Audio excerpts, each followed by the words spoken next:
Hello everyone and welcome back to my channel. Today I'm going to take you step by step and show you how I created this watercolor portrait. The materials I used for this piece are Canson watercolor paper, Schmincke watercolor pans, Princeton watercolor paintbrushes, and a Sakura white jelly roll pen. So we are going to start our portrait by laying down some foundation colors. I want you to choose 3 or so colors that you think look good together, and we're going to start laying them onto our paper. We're going to be very loose with this step, and we're really going to maximize what watercolors are good for. Watercolors are great because when they react with water, they create these really interesting textures. So we're going to use this to our advantage. Now, I don't want you to get caught up in any details. We're not thinking of any specific shapes or forms or anything like that. We are just going to play with the watercolors and create some of those fun textures. So I want you to use a lot of water. Don't be afraid to lay colors on top of each other. What I like to do is start off with some really light gradients and kind of push the color outward with water. I'm using a lot of wet on wet techniques, so I will have the paper already wet with water, and then I will start laying colors on top of the wet parts.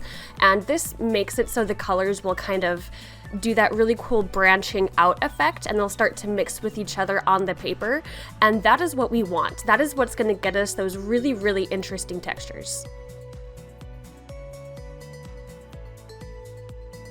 Don't be afraid to add some spots that have maybe some darker colors or some more saturation. Really just kind of, this part's really intuitive. Just do what you think feels right. I do want you to keep in mind, however, to keep the overall piece pretty light at this point because we will be going on top of it later. But other than that, just kind of go wild. Something that I like to do is I would let some parts dry more than others, and then I would go back on top of those semi-dry parts to add maybe some contrast or another color, and then again use the wet technique to push that color outward. Do try to keep the whole thing limited to maybe 3 or 4 colors at max. We don't want the piece to be overwhelmed with colors, especially once we go back and add some darker colors later, so just try to keep that in mind while you're working on this. Continue to do this until you have something that looks kind of like a hot mess. A hot mess is kind of what we're going for. We are going to add more stuff on top of this, but for now, we just want some cool textures, some cool colors, maybe some interesting shapes that kind of play out naturally on the paper. And now what we're going to do is use all of this to our advantage to draw the portrait on top of it. Now we are going to sketch the face on top of our painting. It's very important that you make sure that your painting is completely dry before you do this, otherwise it's going to turn into a mess. So make sure that your painting is dry and then sketch your face on top of it. Now, I know it's kind of hard to see because I'm drawing this very lightly, but that is what you want to do. You want to draw very light so that your pencil won't show through once we paint on top of it. And I also wanted to mention that if you need to use a reference photo for this, that is completely okay. I myself have used a few different reference photos to kind of come up with the face shape and the angles that I wanted. So if you need to use a reference photo or a series of reference photos, that's okay. Also, for the style of portrait that I'm going for with this piece, I only sketched the facial features and some of the face shape. The rest of the portrait, like the hair, the hairline, some of those details, I wanted to be more abstract, more loose, so I didn't sketch those in. Now we're going to start painting the face. So I'm using the same colors that I have been using the whole time. We don't want to introduce any new colors, and we're just going to start painting like we normally would.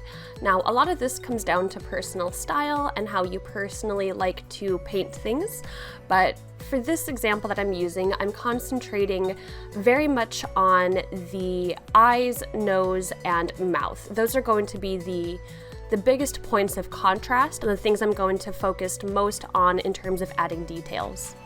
A lot of this is also a layering process, so I start off very light, adding basically where I know I want the shadows to be, and if I want to darken those shadows later on, I can do so by adding more layers. Now you'll also see me adding pinks and purples and blues into all parts of the face, and I think this goes a long way into making it look more three-dimensional. Now, purple is the darkest color that I'm using, so I use that to kind of like add the nostrils and where I want the eyelash line to be, but then I also make sure to add some pinks, some blues in there as well, just to tie the whole thing together and make it look more dynamic. If I was to only use purple for the entire thing, I think it would make the painting overall look much more flat. So I like to incorporate all of those colors together. You'll also notice that, again, I'm using a lot of wet on wet techniques like I was using earlier. I like to do this because I like to see how the paints mix together on the page, especially in these darker areas of contrast. I just think they look really nice when the water is used to mix the colors on the paper itself, as opposed to mixing the colors beforehand. It just adds a lot more of those really cool textures that we want. I also try to keep in mind what colors are going on in the background. So if I notice one part of the painting has a lot of blue, then I'll make sure to add more blue when I'm adding darker areas. This is kind of hard to describe, so I hope you guys kind of understand what I'm saying.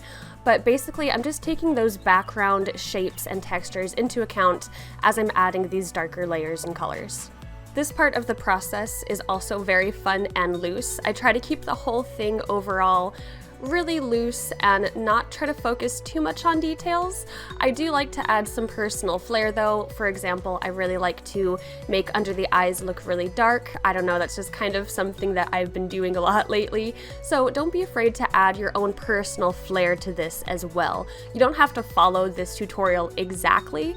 I'm just giving you ideas on how I do things and how I achieve this certain look. But by all means, if there's something you feel like you should do, don't be afraid to do it. I love this style of portraiture because it's all about experimenting and being loose and just seeing what looks best for you and what you enjoy doing. So don't be afraid to experiment and try new things too. Now I'm moving on to the hair. I am using much of the same process as I've been using. The major difference is that this time I am focusing on using some really dark and really contrasting colors. I want the hair to stand out from the face, so I'm using very dark, very saturated colors to kind of frame it, and then I'm also using a smaller brush to add some of those hair details as well.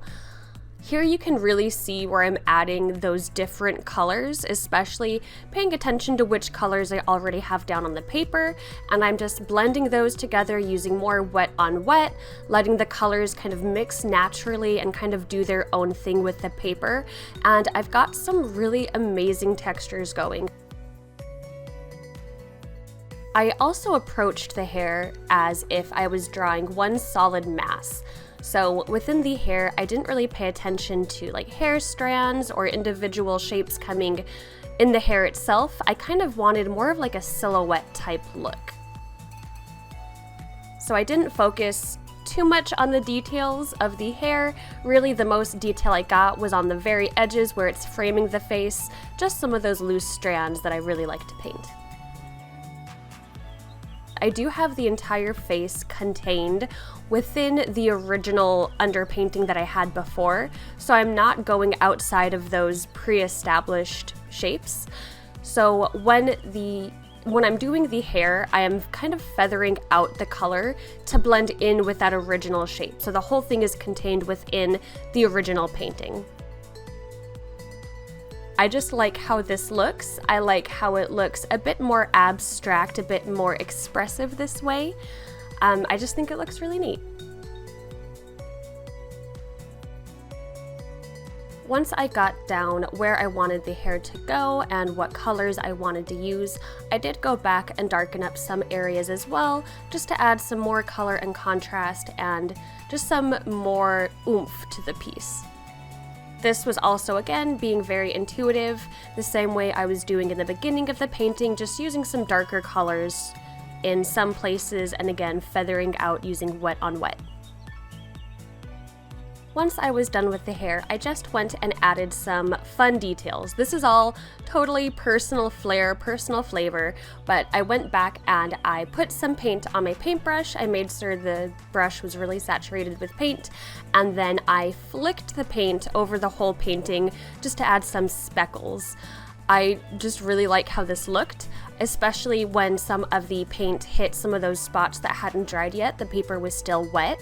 The spots, the speckles kind of flared out and just made some really awesome, fun textures. So I definitely suggest playing around with this.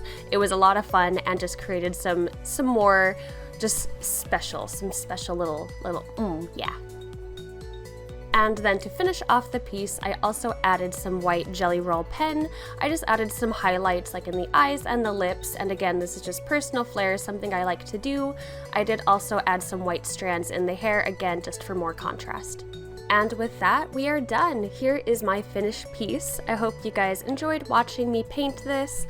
I hope it could be helpful for you, even if you didn't follow this tutorial exactly. Maybe it helped you inspire you or think about watercolor in a different way. Either way, thank you guys for watching this video. I appreciate you so much. If you did follow along with me, I would love to see your art, so feel free to share it with me on social media. But that is going to be all for me today, so thank you guys for joining me. I love you, and I will see you all in the next video. Bye guys! Special thanks to all my patrons from Patreon for making this video happen. You guys are awesome. If you are interested in becoming a patron, go to patreon.com/Monique Renee Art. I also have prints available on this piece on my Etsy store, etsy.com/shop/Monique Renee Art.